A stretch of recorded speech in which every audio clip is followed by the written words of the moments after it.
ముఖములను నేల మోపి ఉండగా వీరు సజీవుడైన వానిని మీరు ఎందుకు మృతులలో వెదుకుచున్నారు? మీరెందుకు మృతులలో వెదుకుచున్నారు? ఆయన ఇక్కడ లేడు, ఆయన లేచి ఉన్నాడు.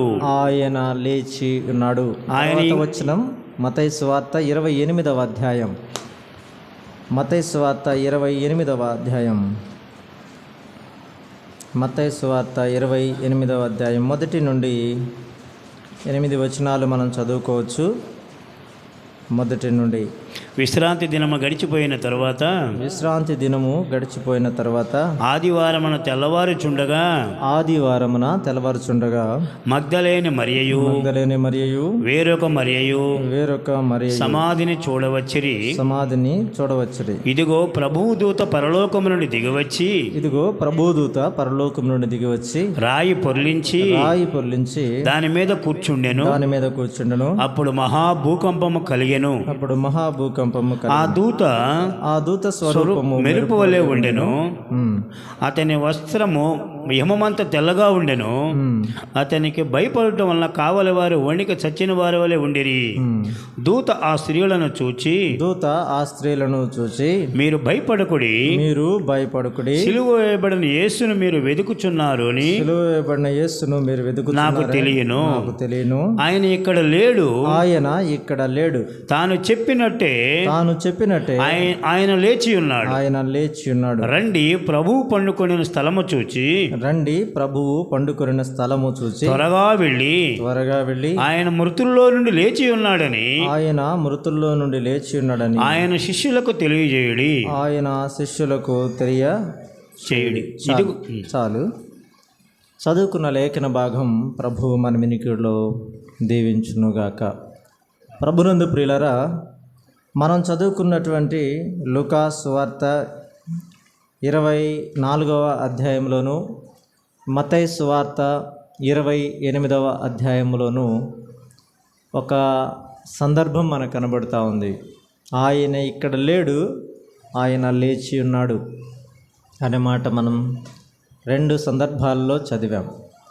లూకా సువార్తలో ప్రత్యేకంగా చెప్పిన మాట ఏంటంటే, సజీవుడైన వానిని మీరెందుకు మృతులలో వెతుకుతున్నారు?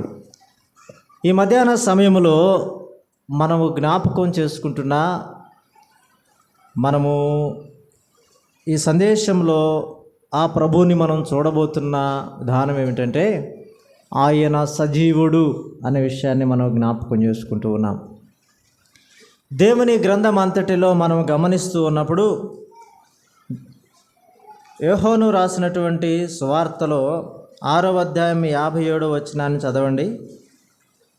యోహాను సువార్త 6. జీవము గల తండ్రి నన్ను పంపెను. చాలా, అంతవరకు.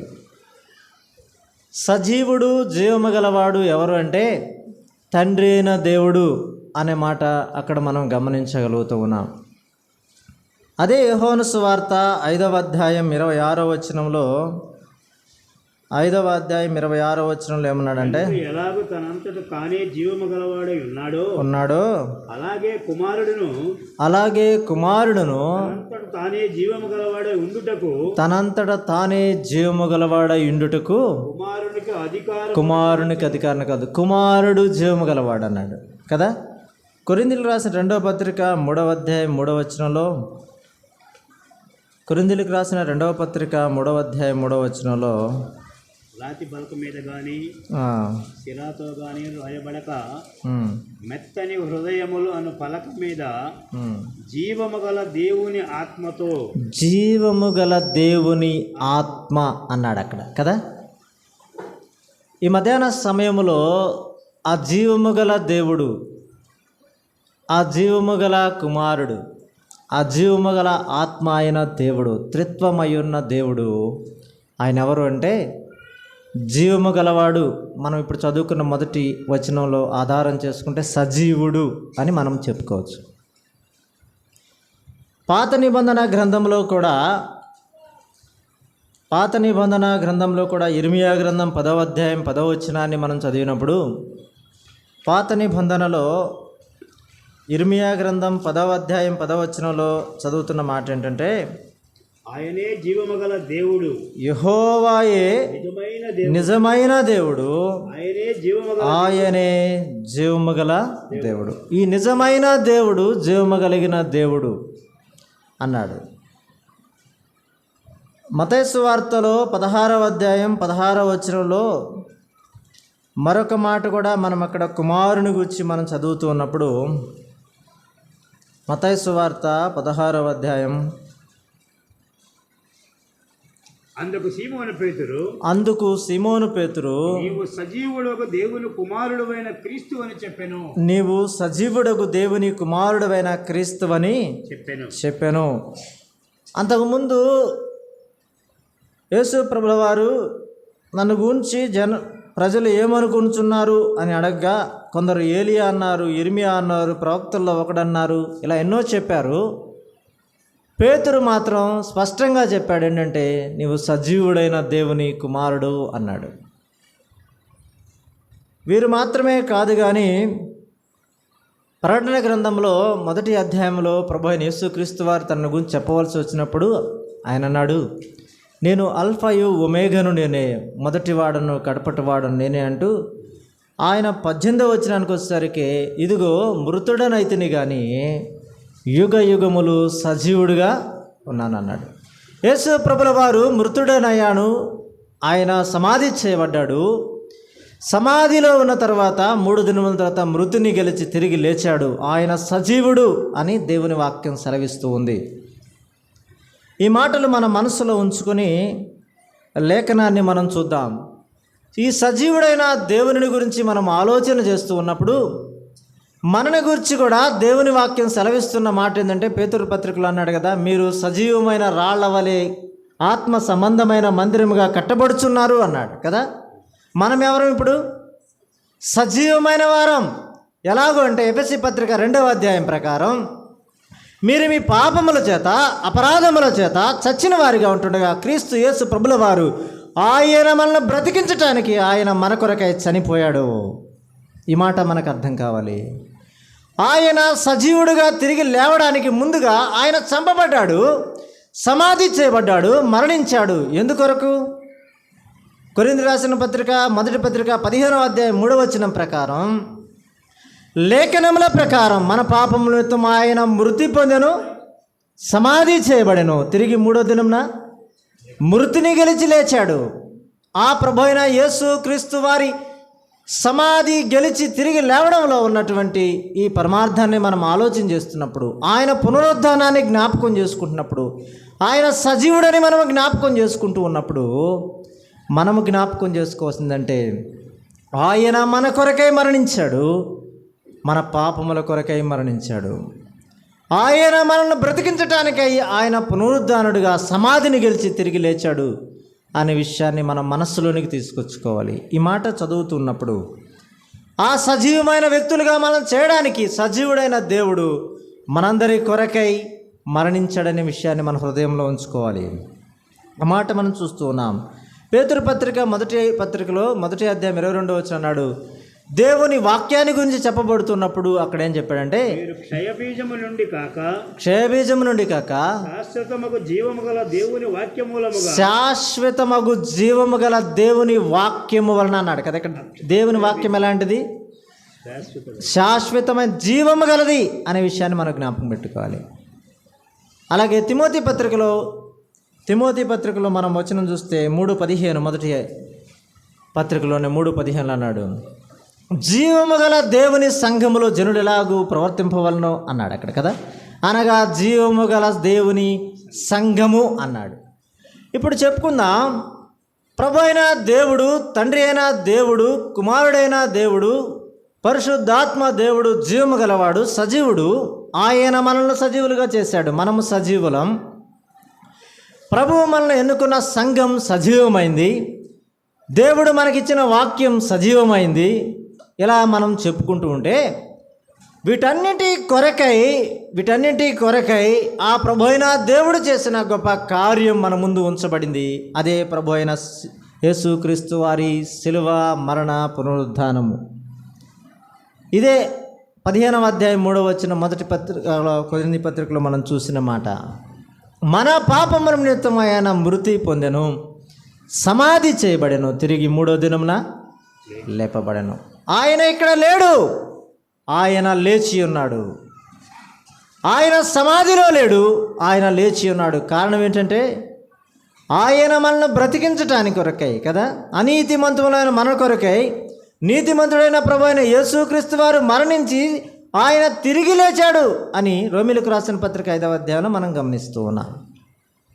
దేవుని వాక్యం స్పష్టంగా తెలియజేస్తున్న మాట ఏంటంటే ఆయన మన కొరకై మరణించి సమాధి చేయబడి తిరిగి 3వ దినంలో లేచాడు, పునరుద్ధరణగా లేచాడు. ఇదే ఈస్టర్లో ఉన్నటువంటి పరమార్థం.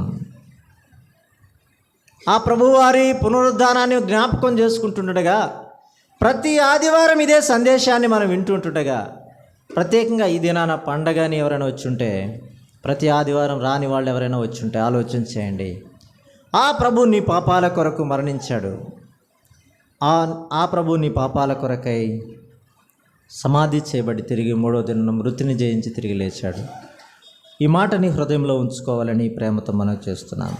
రోమీయులకు రాసిన పత్రిక 10వ అధ్యాయం 9వ వచనం చూస్తే ఆయన పునరుద్ధానములో, ఆయన తిరిగి లేపబడటంలో మనకున్నటువంటి ధన్యత ఒక మాటను జ్ఞాపకం చేసుకుంటూ ఉన్నాం. రోమీయులకు రాసిన పత్రిక 10వ అధ్యాయం 9వ వచనం. అదేమనగా యేసు ప్రభువని నీ నోటితో ఒప్పుకొని, యేసు ప్రభువని నీ నోటితో ఒప్పుకొని దేవుడు మృతులలో నుండి ఆయనను లేపెనని, దేవుడు మృతులలో నుండి ఆయనను లేపెనని నీవు హృదయమందు విశ్వసించిన యెడల నీవు రక్షింపబడదువు. చాలు. చదువుకున్న భాగంలో ఇప్పటి వరకు మనం విన్నటువంటి మాటను బట్టి ఇంకా ఎవరైనా యేసు ప్రభుల వారిని హృదయంలో చేర్చుకొనకపోతే, ఇంకా ఎవరైనా ప్రభు అయిన యేసుక్రీస్తు వారిని హృదయంలో చేర్చుకొనకపోతే నీవు రక్షింపబడలేదు అనే విషయాన్ని జ్ఞాపకం చేస్తాం. నీవు రక్షింపబడకపోతే నిత్యమైన శిక్ష నీ ఎదుట ఉంది అనే విషయాన్ని మరోసారి జ్ఞాపకం చేస్తాం. ఎందుకు ఈ మాట చెప్తున్నామంటే, ఎన్ని దినాలైనా గడిచిపోతున్నాయి కానీ రక్షణ అనుభవం లేని ప్రజలు మన మధ్య కోట్ల కొద్దిగా ఉన్నారు కదా. ఎంతోమంది మన కుటుంబీకులు, మన రక్త సంబంధికులు, మన తోటివారు, స్నేహితులు, సహోద్యోగులు ఎంతమందో ప్రభుని ఎరగక వారు ప్రాణాన్ని కోల్పోతున్నారు. వారు అలాగే పాతాళానికి దిగిపోతూ ఉన్నారు. ఈ మాట జ్ఞాపకం చేస్తున్నా. మొట్టమొదట నీవు రక్షింపబడాలి అంటే యేసు ప్రభుల వారు నీ పాపాల కొరకై మరణించి సమాధి చేయబడి తిరిగి 3వ దినం లేపబడ్డాడని నీ హృదయంలో నీవు విశ్వసించాలి. నీ హృదయంలో ఎప్పుడైతే నీవు అలాగ విశ్వసిస్తావో తద్వారా నీవు రక్షింపబడతావు అన్నాడు.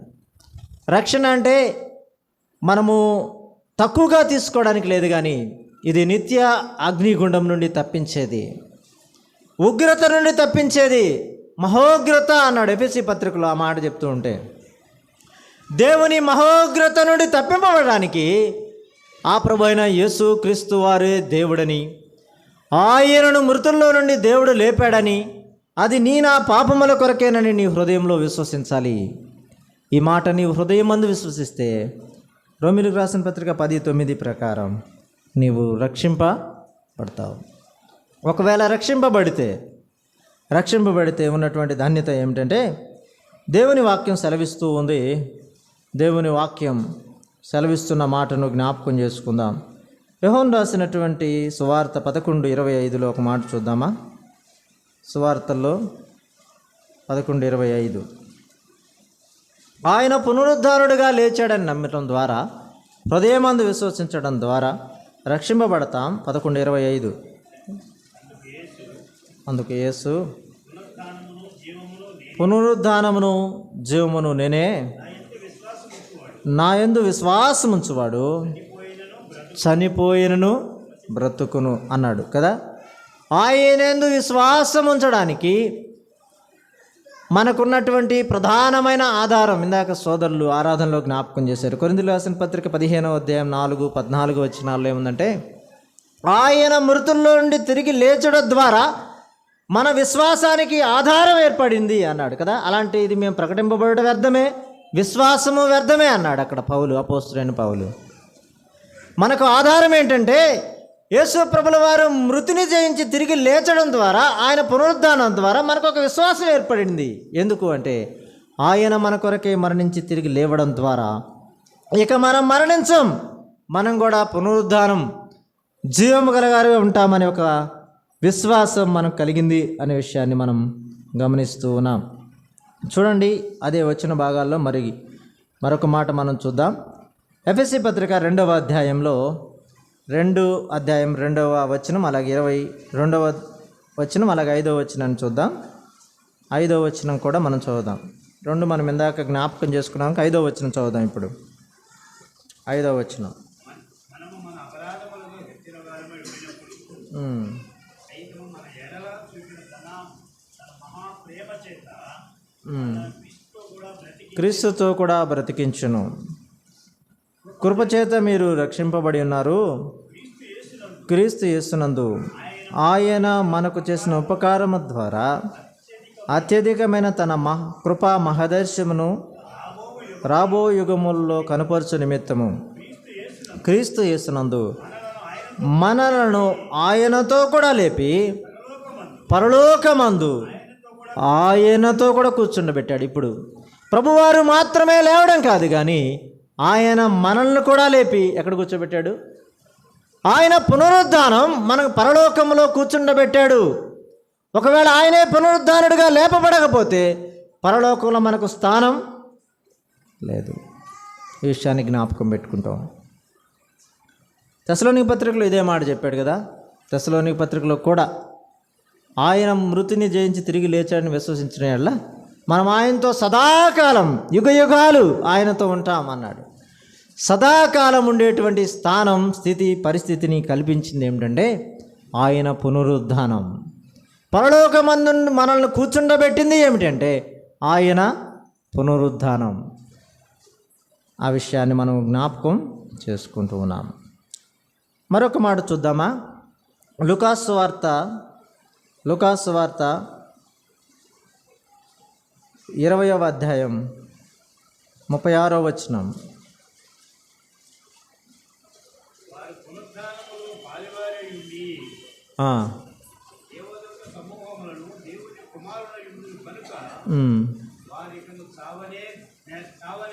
సావనేరరు. అక్కడ పునరుద్ధానములో పాలివారయుండి దేవదూత సమానులను దేవుని కుమారుడయ్యే భాగ్యం ఎలా కలిగింది? ఆయన పునరుద్ధానం ద్వారా మనకు కలిగిన భాగ్యం అది. ఇదే ప్రకటన గ్రంథం 20వ అధ్యాయం 5వ వచనంలో చెప్పాడు ఈ మాటను. ప్రకటన గ్రంథం 20వ అధ్యాయం 5వ వచనంలో చెప్పిన మాట ఏంటంటే దీనికి అనుగుణంగా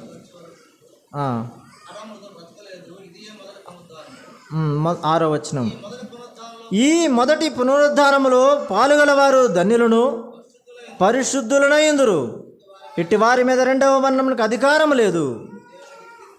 ఆ మాట చూస్తూ ఉన్నా కదా. మొదటి పునరుద్ధానంలో పాలుగలవారు ఎలాంటివంటే ధన్యులు అన్నాడు కదా. ఆయన పునరుద్ధానం నమ్మడం ద్వారా, ఆయన పునరుద్ధానం ద్వారా మనకేం కలిగిందంటే పరలోకంలో స్థానం మాత్రమే కాదు, కానీ మొదటి పునరుద్ధానంలో పాలు పంపులు పొందే ధన్యత మనకు కలిగింది అనే విషయాన్ని జ్ఞాపకం చేసుకుంటూ ఉన్నాం. ఒకవేళ మొదటి పునరుద్ధానంలో మనం పాలు పంపులు పొందకపోతే మరొక పునరుద్ధానం ఉంది, అది తీర్పు పునరుద్ధానం అన్నాడు. మొదటి పునరుద్ధానంలో పాలు పంపులు గలవారు ధన్యులు. ఒకవేళ మొదటి పునరుద్ధానంలో పాలు పంపులు పొందని వారు ఎవరైనా ఉంటే వారు తీర్పు పునరుద్ధానానికై వారు లేపబడతారు, వారు శిక్షకు పాత్రులు. దైవగ్రంథం సెలవిస్తుంది. యేసు ప్రభుల వారు మన పాపముల కొరకై మరణించి సమాధి చేయబడి తిరిగి లేచి పునరుద్ధానుడుగా లేచిన తర్వాత ఆయన యందు విశ్వాసం ఉంచిన వారు రక్షింపబడతారు, మొదటిది. రెండవది, ఆయనతో పాటుగా పరలోకంలో కూర్చుండబెడతాం. మూడవది, ఆయనతో పాటు మనము పునరుద్ధానంలో పాలు పంపులు పొందుతాం. ఆయనతో పాటుగా ఆయన లేచిన విధంగా మనం లేస్తాం. ఇందాక సోదరులు జ్ఞాపకం చేశారు. కొరింథీయులకు రాసిన పత్రిక మొదటి పత్రిక 15వ అధ్యాయంలో గతంలో కూడా మనం ఒకసారి జ్ఞాపకం చేసుకున్నాం. ఏలియా, హానోకులు కొనిపోబడిన విషయాలలో క్షయమైన ఈ దేహం అక్షయతను ధరించుకుంటుంది, మనము మార్పు చెందుతాం, యుగ యుగాలు సదాకాలం ప్రభుతో ఉండటం. ఈ గొప్ప భాగ్యాన్ని ఆ ప్రభు పునరుద్ధానం మనకు కలిగించింది. ఇంతవరకు ఎవరైనా ప్రభు అయిన యేసుక్రీస్తు వారిని అంగీకరించకుండా, ఇట్టి మొదటి పునరుద్ధానంలో పాలు పంపులు లేకుండా, హృదయంలో రక్షణ తీర్మానం లేకుండా కొనసాగుతూ ఉన్నవారు ఎవరైనా ఉంటే ఆ ప్రభు అయిన దేవునికి హృదయాన్నిచ్చి పరలోకంలో కూర్చుండబెట్టేటువంటి ఈ స్థితిని పోగొట్టుకొనకుండా ప్రభుతో సదాకాలం ఉండాలని ప్రేమతో తెలియజేస్తున్నాం. ఇందాక మనం చదువుకున్న భాగం లూకా సువార్తలో లేక మత్తయి సువార్త 28వ అధ్యాయంలోంటి 2-3 మాటలు జ్ఞాపకం చేసి నేను ముగిస్తాను. 28వ అధ్యాయం, మత్తయి సువార్త 28వ అధ్యాయంలోని మాటలకు మనలో వద్దాం. అక్కడ త్వరగా 2-3 మాటలు మనం జ్ఞాపకం చేసి ముగిద్దాం. 28వ అధ్యాయంలో, మత్తయి సువార్త 28వ అధ్యాయం మనం చదువుకున్న భాగంలో 5వ వచనం చూద్దామా? 5వ వచనం.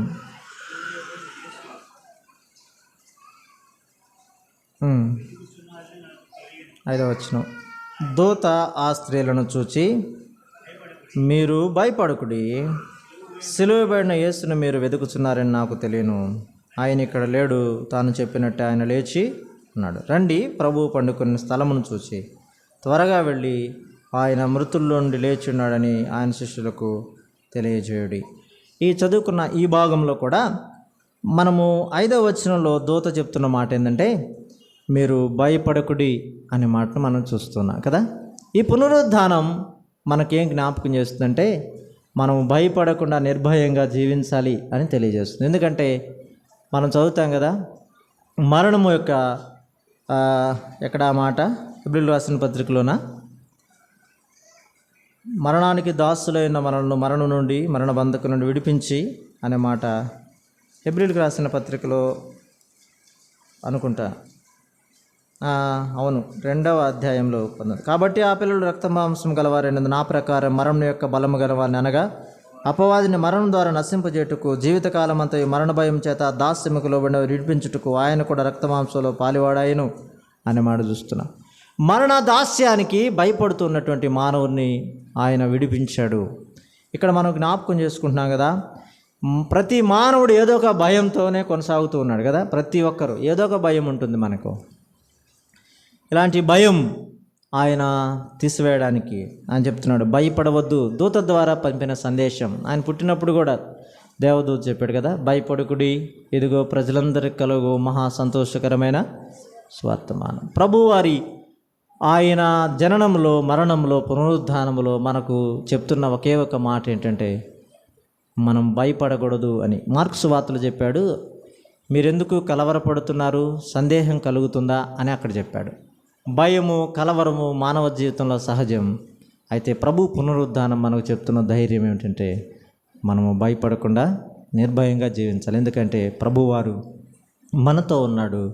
ఇందాక తమ్ముడు పాడాడు, నా తోడు నీ ఉండగా భయమే లేదయ్యా, నా ముందు నీ ఉండగా దిగులే లేదయ్యా అని పాడాడు.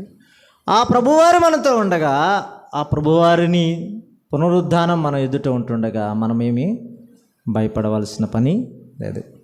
అందుకే బైబిల్ గ్రంథం అంతట్లో చెప్తున్న మాట ఏంటంటే, భయపడవద్దని ప్రతిదినం ప్రభు వాక్యం మనకు జ్ఞాపకం చేస్తుంది. అనారోగ్య సమస్యతో భయపడుతుంటారు కొందరు, ఆర్థిక ఇబ్బందులతో భయపడతారు కొందరు, కుటుంబ సమస్యలతో భయపడేవారు ఎన్నో ఉండొచ్చు. కానీ ప్రభు చెప్తున్న మాట మాత్రం భయపడవద్దు అని చెప్తూ ఉన్నాడు.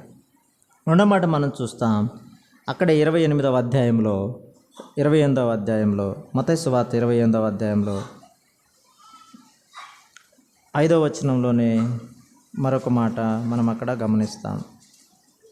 5వ వచనం, సిలువ వేయబడిన యేసును మీరు వెతుకుతున్నారు, నాకు తెలియను. ఆయన ఇక్కడ లేడు, తాను చెప్పినట్టే ఆయన లేచున్నాడు. రండి, ప్రభు పండుకున్న స్థలమును చూచి రండి అని ప్రభువారు చెప్తున్నాడు. ఈ పునరుద్ధాన దినం నాడు ఇంకెవరైనా ప్రభు దగ్గరికి రాకపోతే ఈ మధ్యాహ్న సమయంలో రండి.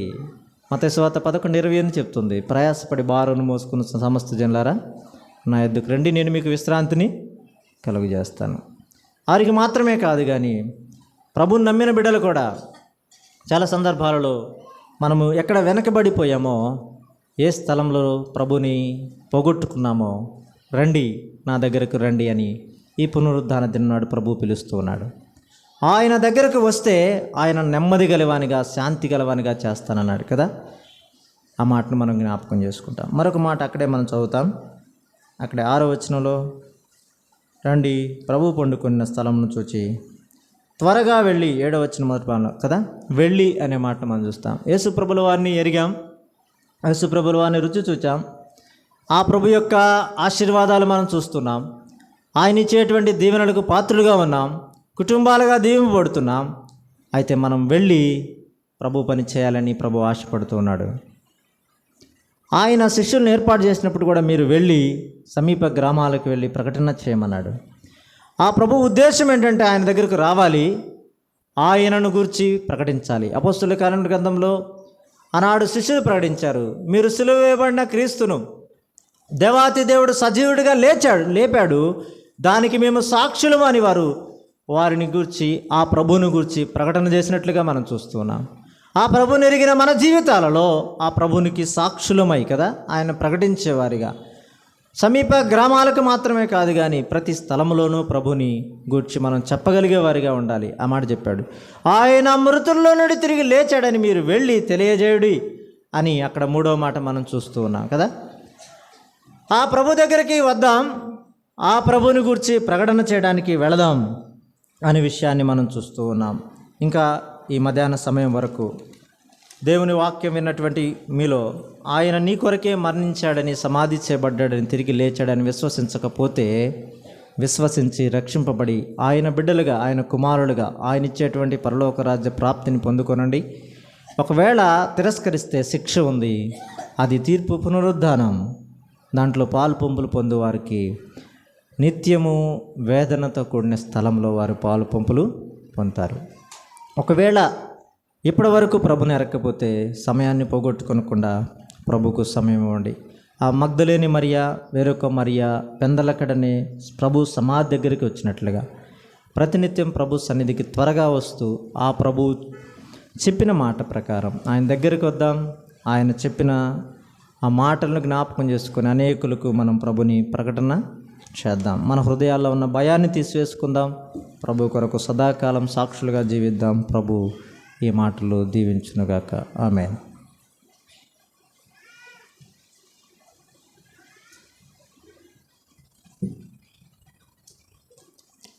యేసు ప్రభువు ఒక మాట చెప్పాడు, పునరుద్ధానము నేనే, జీవమును నేనే.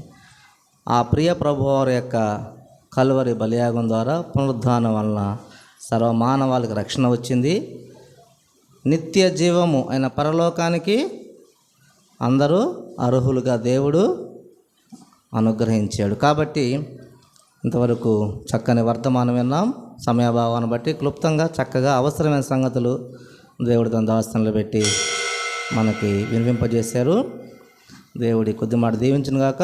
వాక్యం అందించిన సహోదరులు సునీల్ గారికి ప్రేమపూర్వక వందనాలు తెలియపరుస్తున్నాం.